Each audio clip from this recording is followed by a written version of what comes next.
I've had two CMOs come to mind that I've had interactions with. One that I think would be very happy to not have comms under them anymore, and another that would be very unhappy about it. I think it depends on the type of CMO they are, where their focus is, how big their team is, what all they have on their plate, what they've done in the past. Because if there are marketing leaders that came up through touching comms or always owning PR or always having that under them, and that's like a little bit of a safety net for them, or if it's operating really well and there is a really good comms person in their seat and they're like, that's my rock star on my team, I want to keep them there. Welcome back to SaaS Half Full, the only show serving B2B SaaS marketers. I'm Lindsay Grober, president at BLASTmedia, and I will be both your host and bartender today.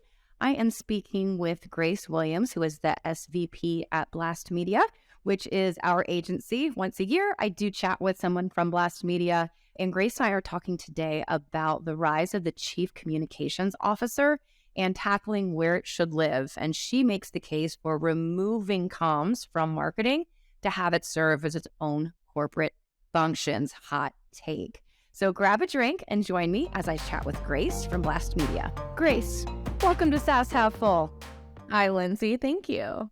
I'm so excited to have you on. Grace is with BLASTmedia.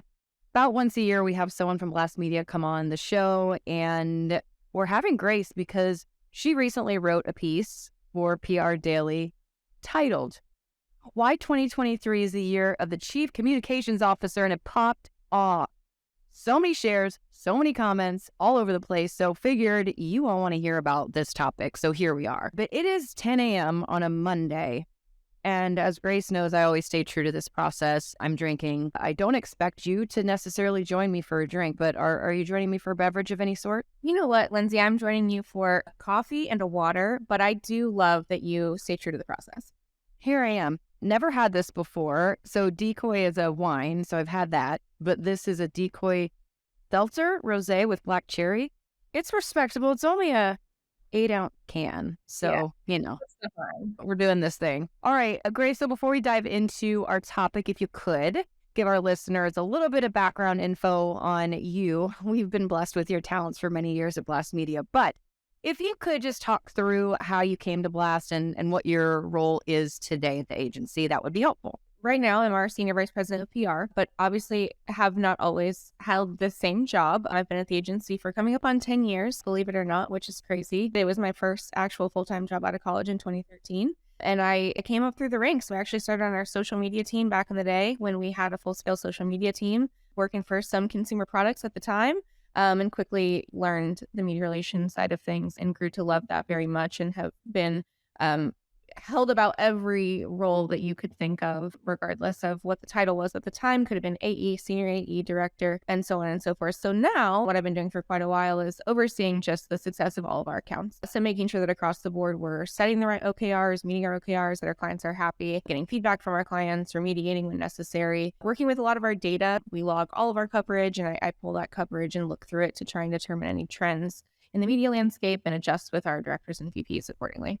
Awesome. And Grace is a natural communicator. Even when you started with us almost 10 years ago, she's one of the people who, even if she's frustrated or tensions are high or has to give feedback, you're always just cool as a cucumber. You've always been one of the best at delivering feedback to clients and to people.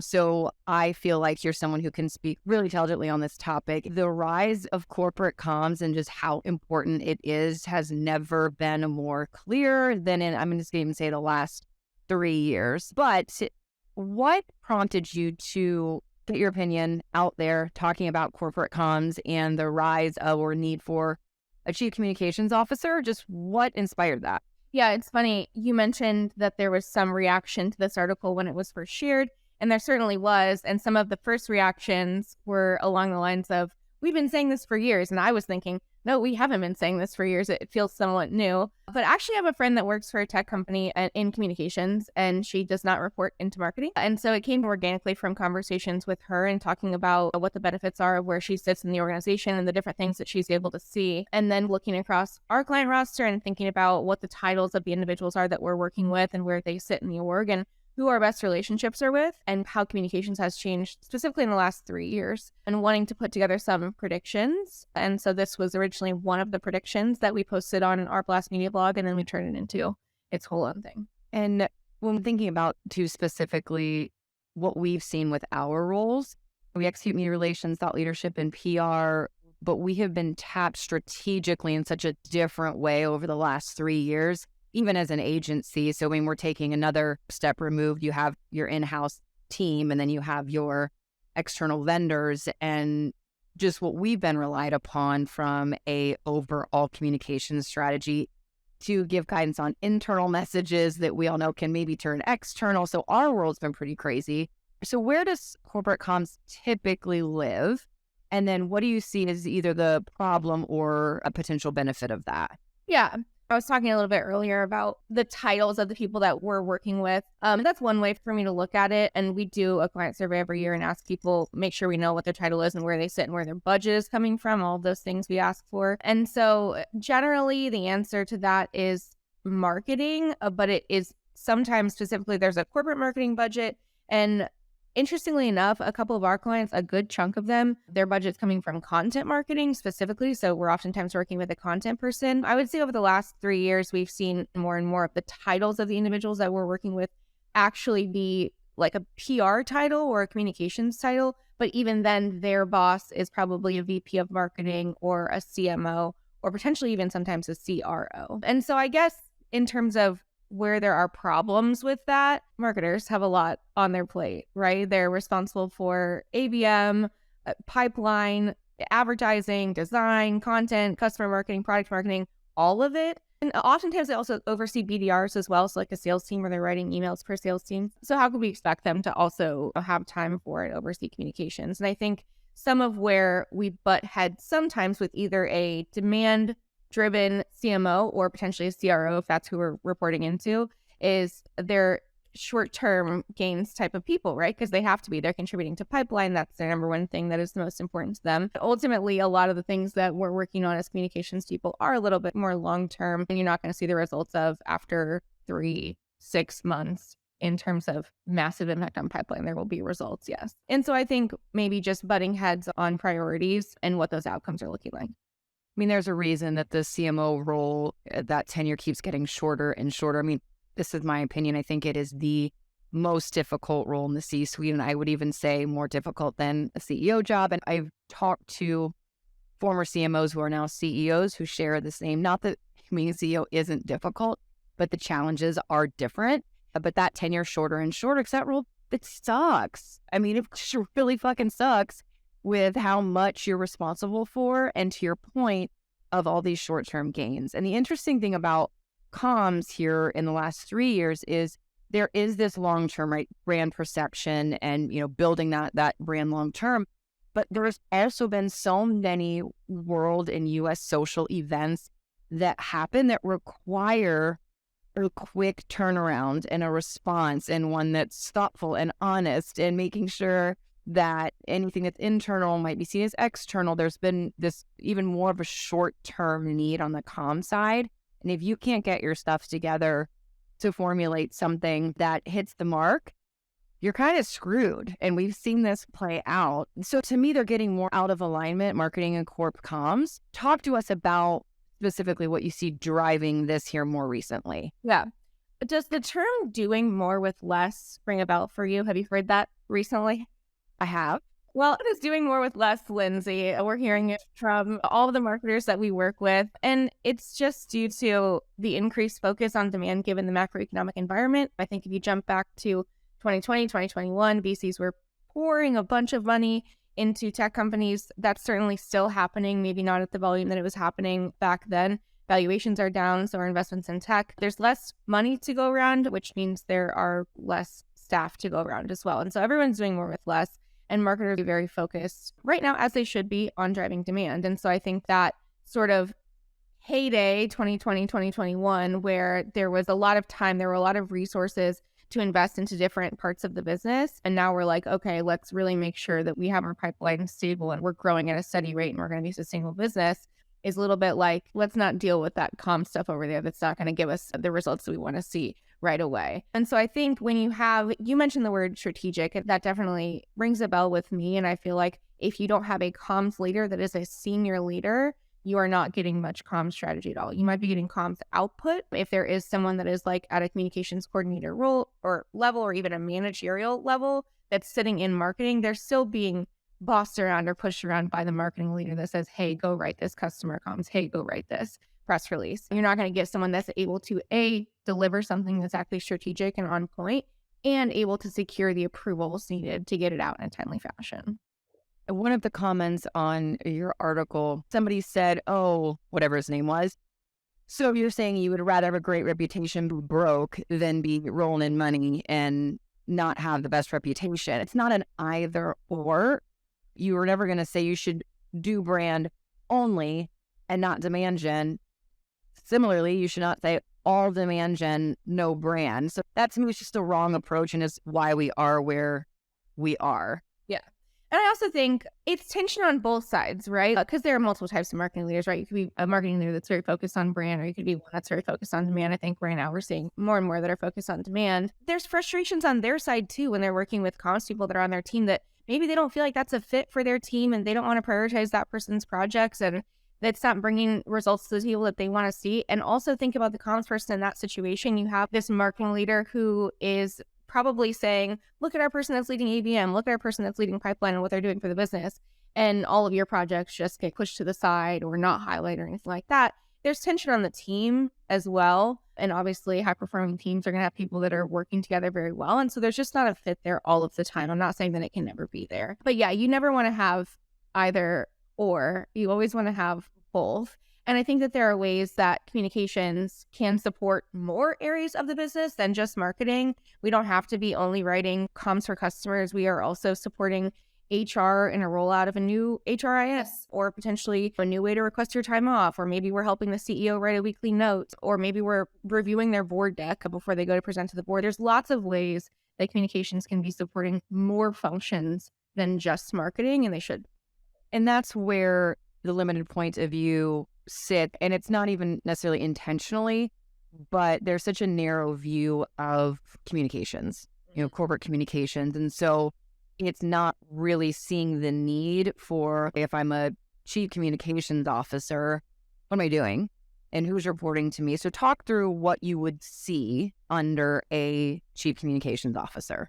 Yeah. So it's interesting, like when you think about your finance team, they're supporting all functions of the business, right? They're tracking tools that marketing is buying. They're working with sales teams on new contracts and things like that.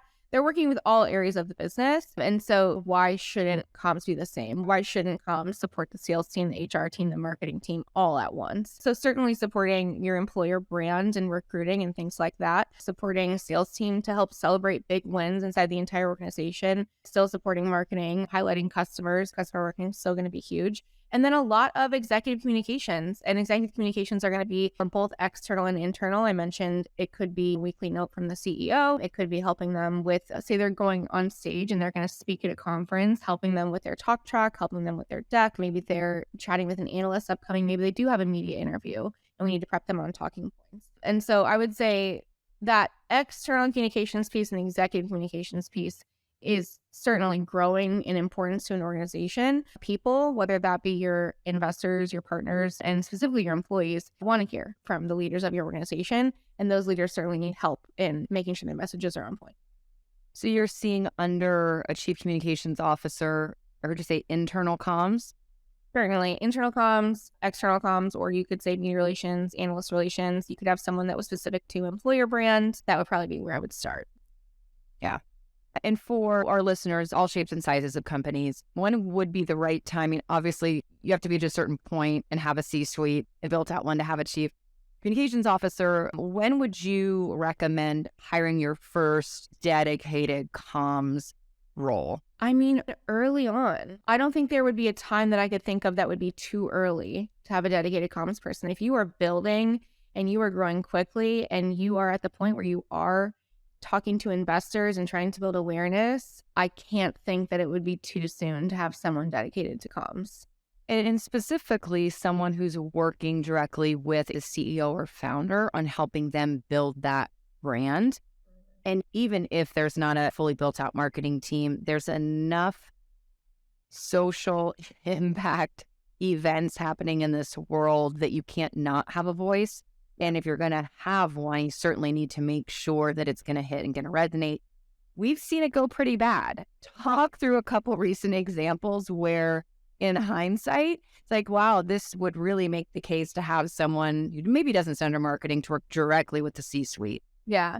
No, it's a good point. And that comes back to also hiring a comms leader that maybe has some experience under their belt, maybe is not just the most junior person that you can find that's semi-good at writing a press release. Because when you do have an executive that is bouncing ideas off of a comms person, or saying, hey, put together some messaging for me in relation to this world event that's happening for our employees, you want someone that has maybe seen some things. And so it just comes back to hiring a senior level person or someone that's going to be able to get the approvals that they need. One thing that comes to mind specifically in talking about blurring the lines between internal and external communications, our favorite guy, Elon Musk, when he took over Twitter, he sent out that infamous email back in November where he was saying to all Twitter employees, you're going to be back in the office. I'm taking away your work from home forever policy. And not only are you going to be there, you're going to be there more than 40 hours a week. And if you need any kind of accommodations, you're going to have to speak with me directly. That was an internal employee email that went out, which there's no such thing anymore as communications that are just going to stay internal, especially in the era of social media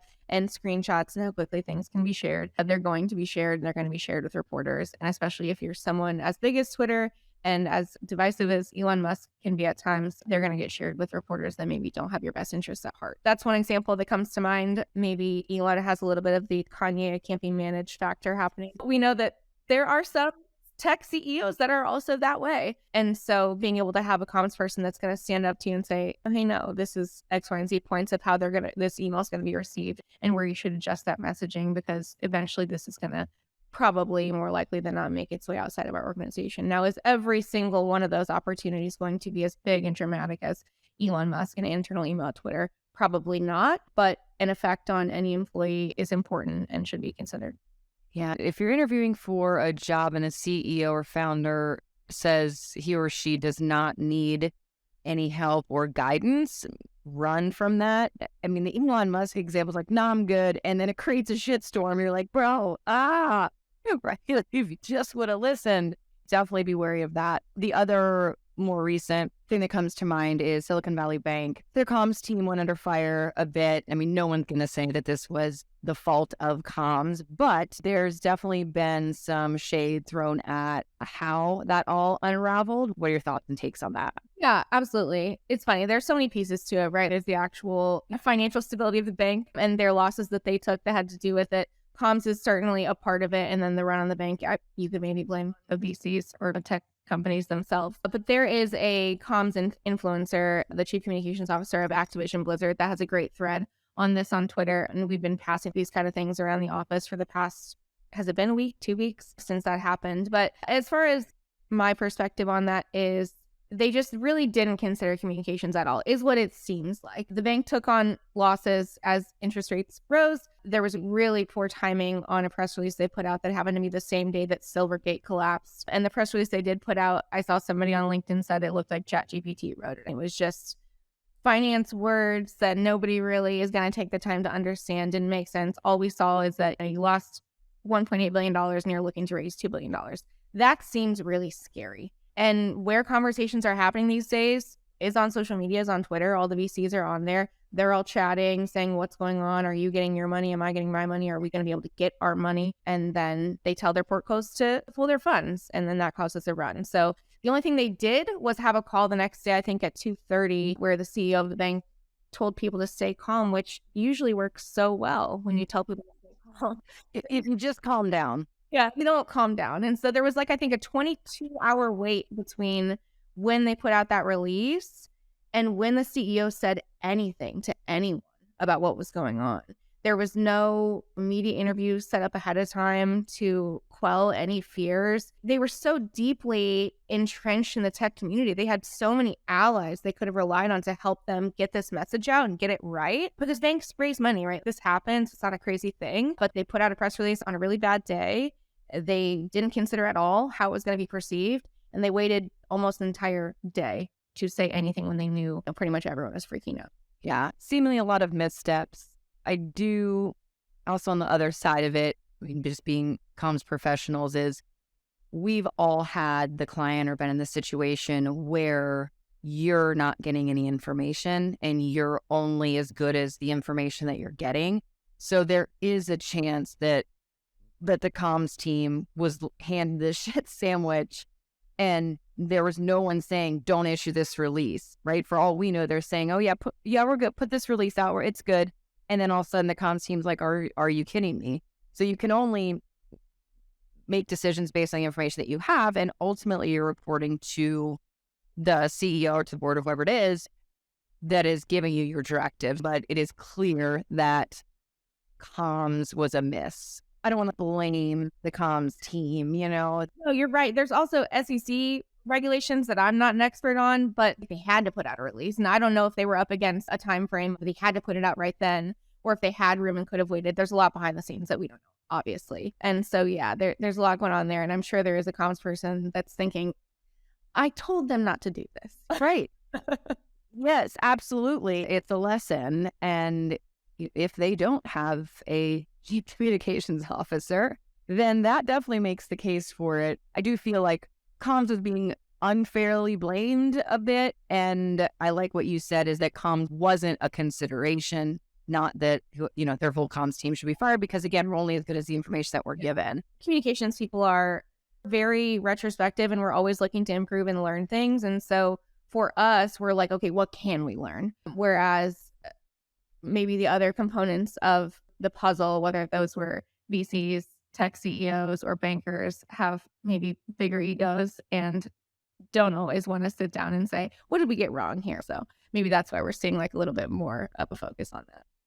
I want to go back to something you said earlier, which is there are a lot of very demand-focused CMOs that are being driven to do more with less. Is it your sense that removing comms from marketing would be a welcome change for high-level marketers? Yes and no. I've had 2 CMOs come to mind that I've had interactions with. One that I think would be very happy to not have comms under them anymore, and another that would be very unhappy about it. I think it depends on the type of CMO they are, where their focus is, how big their team is, what all they have on their plate, what they've done in the past. Because if there are marketing leaders that came up through touching comms or always owning PR or always having that under them, and that's like a little bit of a safety net for them, or if it's operating really well and there is a really good comms person in their seat and they're like, that's my rock star on my team, I want to keep them there. But I've certainly met marketers and dealt with CMOs on the other end of the spectrum where they've literally said, I don't want comms under me. Yeah, it does make it more difficult for those CMOs in a sense because they're constantly having to fight for the brand budget, justify their brand budget. So to me, it would also create less friction for us because oftentimes we're in a situation where even if we're working with an SVP of marketing or CMO who really believes in brand, they're having to really communicate that up the chain to maybe a CEO or founder who does not. So they're getting caught in the middle, even if they're a big, champion of ours. So to remove that, and to your point, Grace, we could talk all day about how PR impacts the overall funnel and all of that. But my opinion is everyone should just stop trying to measure brand. Like any good marketer knows that there is like 30% of your budget that drives no direct ROI. But if you remove it, everything else suffers. We should just accept it and move on. So I would love to be pulled out of that short-term ROI-driven framework and be seen as this strategic partner who's helping shape your perception and your reputation, because you really can't measure that. Yeah, absolutely. We definitely know when we're working with a marketing leader that you can see the squeeze being put on them by the CEO. And everything that they're asking for from us, why they're asking for it, because they're taking it to their CEO or whoever we need approval from. And that person is saying, why this? What's this going to do for me? How's it going to drive demand? And we spend a lot of time helping to educate our clients on why certain media opportunities are worthwhile and why they should move forward with them and what they're going to do for them eventually. But the clients that you feel like they don't have that squeeze on them, and they're measuring things and not down to the nickel and dime level, we're more successful because we get things approved more quickly. They take more opportunities. They have more at-bats. They end up getting more coverage. We're able to move more quickly when we're not reporting so heavily and having to justify every single opportunity, which again, we're happy to do. We understand why it's important, but things move a lot more quickly when they're not coming up through that marketing leader that has that demand squeeze on them. I would love to do a CMO survey. Maybe I'll ask it in that CMO coffee talk group. If comms was removed from you, how would that make you feel? Well, Grace, is there anything that we haven't covered that you want to make sure that we tackle today as it relates to this topic? You just had me thinking more about how comms can support a sales team and can drive demand. So that's also top of mind for me, but I don't think anything else like in this category specifically. Awesome. Well, as I ask all of my guests to end our episode, I ask if they have a favorite or signature toast to send us out. Okay. I don't do it all the time. It's not necessarily a favorite, but one that comes to mind way back when I was in college, I studied abroad in Spain. And so we did the classic arriba, abajo, al centro, al dentro. Up, down, cheers, basically in the middle, and then drink. Got it. My decoy seltzer, 2 stars, would not recommend. I don't love it. It's definitely rosé heavy. So this is me giving my review. I'm sorry, decoy. It's not my favorite. Maybe because it's just 10 a.m. on a Monday and nothing is really going to land at this point. It was there and I've been putting off trying it. And well, as the kids would say, mid. Thanks again to Grace for joining me on SaaS Half Full. It's always great to talk to one of my colleagues. Could talk to her for a long time about this topic. It is obviously near and dear to our hearts. Really curious what you all think in terms of how you would feel if communications was removed from you or the marketing function. And for those of you who have listened to the very end of this episode, thank you so much. We have a new segment called One More Drink, where I ask all of our guests the same question, which is, what do you wish more CEOs understood about marketing? And here's Grace's answer. That you can't turn it on and off like a faucet. Love that. I've used that before of like, can we just turn it on then turn it back on? I'm like, nope, it doesn't work that way. Thanks again for listening, and until next time, bottoms up.